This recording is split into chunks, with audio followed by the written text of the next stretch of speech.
bien longtemps d'avance, j'ai souvent lutté contre l'injustice. J'étais profondément éduqué dans la doctrine, pour ainsi dire, vraiment chrétienne. J'avais ce sentiment et mon père, ma mère m'ont toujours dit il ne faut pas être méchant, il faut être bon envers les gens, même quand on vous a frappé, il ne faut pas répondre. Et alors je n'ai jamais compris dans ma vie pourquoi à l'école on nous enseignait il faut tout être bon, il faut la charité chrétienne, il faut l'amitié entre les hommes. Comment on peut concilier l'instruction que les Européens nous donnaient à l'école, les principes de civilisation et de morale, avec les actes que ces Européens commettaient vis-à-vis des populations noires? Et c'est en faisant cette observation au jour le jour, à comparer les principes qu'on nous enseignait, les actes que ceux qui nous enseignaient commettaient. Et alors, je voyais chaque fois la contradiction. C'est alors que j'ai commencé à prendre de plus en plus conscience, n'est-ce pas, alors, j'ai commencé, n'est-ce pas, à étudier les révolutions à travers l'humanité, très souvent la révolution française, les causes qui ont été à la base de cette révolution. Pourquoi ces gens se sont révoltés? Pourquoi ils ont lutté pour la liberté? Et j'ai compris que vraiment, à travers toutes les révolutions, il y a un élément profond. C'est la lutte contre l'injustice, contre l'oppression. ED Télévision, la chaîne de la diaspora congolaise. ED Télévision, le rendez-vous des internautes. Il y a eu un procès, il y a eu d'abord une ordonnance-loi que j'ai rendue publique au lendemain de ce complot et qui donnait carte blanche à ce tribunal militaire d'exception de faire ce qu'il pouvait faire. Il était du devoir, n'est-ce pas, des trois officiers supérieurs qui constituaient cette justice militaire d'exception, d'accepter ou pas que les conjurés aient des avocats pour leur défense. Ce qui a peut-être frappé l'opinion publique en Occident, disons, c'est qu'en démocratie, dans nos démocraties, nous ne pendons pas les politiciens, nous n'exécutons pas les politiciens. Mais je vous répète encore ici, mon cher ami, nous ne sommes pas des Européens, nous ne sommes pas des Occidentaux, nous sommes plutôt nous autres des Bantous. Et puis, ne croyez pas parce que nous avons été colonisés par les Occidentaux que nous sommes devenus par là des Occidentaux. Nous restons Bantous et nous avons nos mœurs qui ne sont pas le vôtre, qui ne seront jamais les vôtres. C'est dire que la démocratie, telle que nous l'entendons, n'est pas applicable telle qu'elle ici, à votre avis? On peut l'appliquer, mais pas à la lettre, comme chez vous. Quelle est la nuance exacte alors? La nuance, c'est que chez nous, le respect dû à un chef, par exemple, c'est quelque chose de sacré. On ne peut pas jouer ou blaguer avec un chef. Lorsqu'un chef décide, il décide, un point c'est tout. J'ai décidé au nom du haut commandement que nous sommes au pouvoir pour 5 ans. Et un point c'est tout. Il n'appartenait plus à un groupe de politiciens d'aller se mettre du côté des financiers pour provoquer encore des désordres ou des troubles dans ce pays. Ils l'ont fait, il fallait un exemple. Revenons-en, si vous le voulez, Monsieur le Président, au problème des rapports entre la Belgique et le Congo qui se sont quelque peu détériorés au cours des dernières semaines, disons. Il a été souvent question du contentieux belgo-congolais. Vous avez dit dans votre discours du 30 juin, le contentieux est enterré à partir de minuit. Qu'est-ce que cela signifie pratiquement? Cela signifie tout simplement qu'il n'y aura plus de discussion entre la Belgique et le Congo sur ce problème. Pour moi, c'est fini. Chacun des deux pays étant indépendant et souverain décidera souverainement sur ce qu'il y a lieu de faire. Quelle sera la position alors des industriels ou des institutions belges qui travaillent au Congo ou étrangères qui travaillent au Congo? Toutes ces institutions, toutes ces sociétés n'ont pas à avoir peur. La peur ou l'inquiétude chez eux venait du fait qu'on leur disait, surtout d'après une certaine presse chez vous, que le général Mobutu allait nationaliser les biens des étrangers. Il n'entre nullement dans mes intentions de toucher à quoi que ce soit. Je n'ai pas besoin de nationaliser. Nationaliser quoi et pourquoi? Revenons-en à votre discours du 30 juin. Lorsque, pour la première fois dans ce discours, vous avez prononcé le nom de Belge, il y a eu un vaste mouvement de foule et des huées que vous avez d'ailleurs immédiatement stoppé en demandant à la population de vous écouter, d'écouter ce qui allait suivre. Est-ce que vous ne croyez pas que ce mouvement de foule est peut-être significatif d'une certaine psychose qui s'est emparée de la population congolaise à l'endroit de la Belgique? Lorsqu'on parlait tantôt avec vous, vous m'avez dit, entre autres choses, qu'il y a eu au Congo une campagne anti-belge. Ce que vous appelez, vous autres en Belgique, campagne anti-belge, la population, chez nous aussi, une certaine partie de la population, de notre opinion ici, qui lit vos journaux, qui écoute la radio chez vous, et même des amis, des Congolais, des compatriotes qui sont chez vous, qui écrivent ici, qui suivent la situation.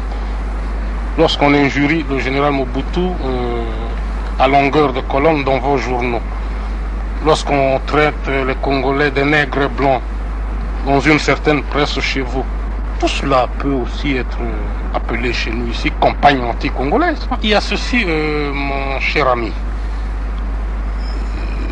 Pouvez-vous me dire, me citer un seul journal congolais, hebdomadaire ou quotidien, qui a osé une seule fois depuis 6 ans que nous sommes indépendants de citer votre roi, donc le roi Baudouin de Belge, dans une seule ligne d'un article?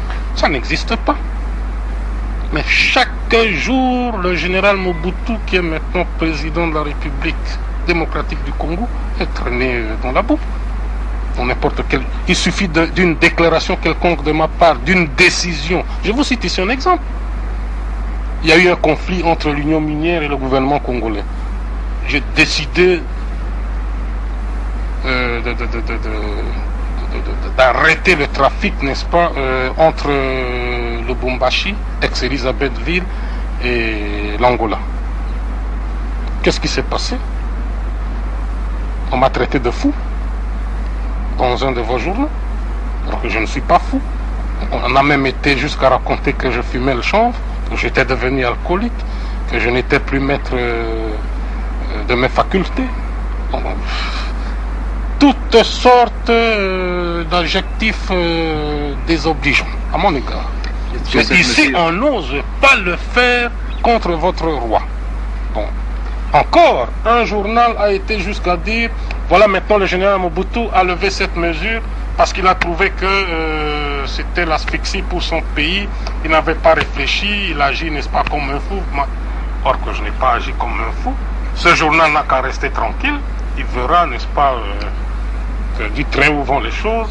Le général Mobutu sait ce qu'il fait et sait ce qu'il veut faire. Je ne suis pas un fou.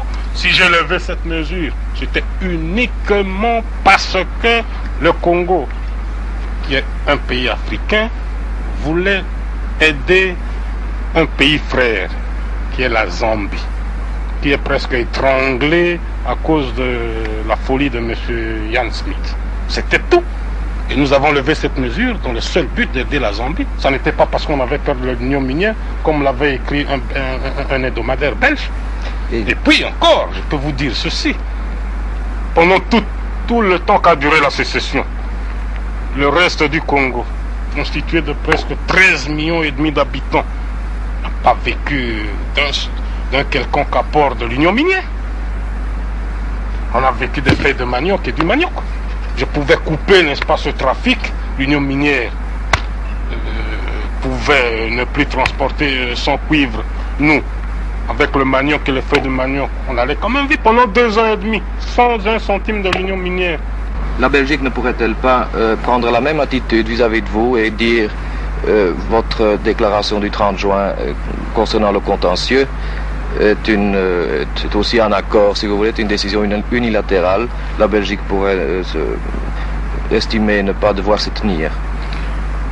Mais j'étais suffisamment clair ici, mon cher ami. Je vous ai dit ici que la Belgique et le Congo sont 2 pays indépendants, libres et souverains, et que chacun pouvait souverainement décider. Nous l'avons fait en ce qui nous concerne, en disant que c'était clos, c'était terminé. Parce que c'est très simple à expliquer aussi. Je vous cite ici un exemple. À cause de la rébellion, à cause des troubles, des désordres que le Congo a connus. Maintenant, on nous lie avec la création de ce fameux fonds belgo-congolais d'amortissement. Pendant 40 ans, a versé à ce fonds 25 millions de francs belges par mois, ce qui vous fait quelques 300 millions de francs belges par an. Et avec 300 millions de francs belges par an, qu'est-ce qu'on ne ferait pas pour la relance économique du Congo? Alors, et puis, ce qui ne va pas non plus là-dedans, on a voulu faire de ce contentieux un problème technique, alors que pour nous, c'est un problème purement politique. Et pour le régler, il aurait fallu, à mon avis, un geste politique de la part de la Belgique. Je ne demande pas que la Belgique nous fasse des cadeaux, non. Mais un geste politique de la part de l'ancienne métropole vis-à-vis de son ancienne colonie. C'est tout ce que nous demandons dans cette histoire. Maintenant, on se moque de nous, leur monnaie, ceci, et lorsqu'on lit votre presse boursière, par exemple, le franc congolais est à 15, il est à 12, il est à 80, parce que le général Mobutu a fait une déclaration qui n'a pas plu aux financiers. Et entre-temps, on trouve que nous avons beaucoup d'argent pour retenir chaque fin de mois 25 millions, et parce qu'on a obtenu de Tchombe qui puisse signer un document disant qu'il approuvait le système d'automatisme. Donc, le gouvernement n'a même plus de contrôle sur ce qui sort de sa caisse. Automatiquement, la Banque nationale belge, on doit retenir chaque fin de mois 25 millions de francs, alors qu'avec ces 25 millions de francs belges, qu'est-ce qu'on ne ferait pas ici? Je le répète. Le Congo, c'est là où ça ne va pas. Le Congo n'a pas l'intention de continuer à payer sa part de la dette publique. Je vous dis ici, je suis, pour commencer, un militaire. Un militaire, c'est un homme d'honneur. Les choses étant ce qu'elles sont, comme dirait quelqu'un, nous allons payer. Et payer en faisant d'abord tout pour trouver les 12 milliards que représente cette participation du Congo, remettre le paquet à la Belgique, parce que c'est unique dans l'histoire qu'une ancienne colonie puisse verser à son ancienne métropole 25 millions de francs belges par mois pendant 40 ans, ce qui représente quelques 12 milliards de francs. Pouvez-vous me citer le cas d'un seul pays africain devenu indépendant et qui verse à son ancienne colonie 300 millions de francs belges par an? Ça n'existe pas.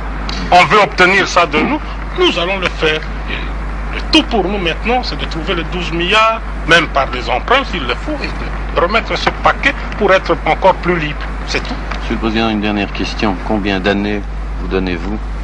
Certains se sont donné 3 mois. Combien d'années vous donnez-vous pour redresser le Congo à tout point de vue?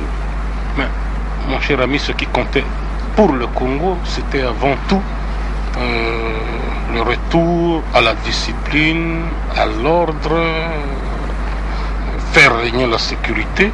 Et depuis 7 mois, c'est-à-dire depuis l'avènement de ce nouveau régime, c'est ce qu'on constate, c'est ce qu'on voit.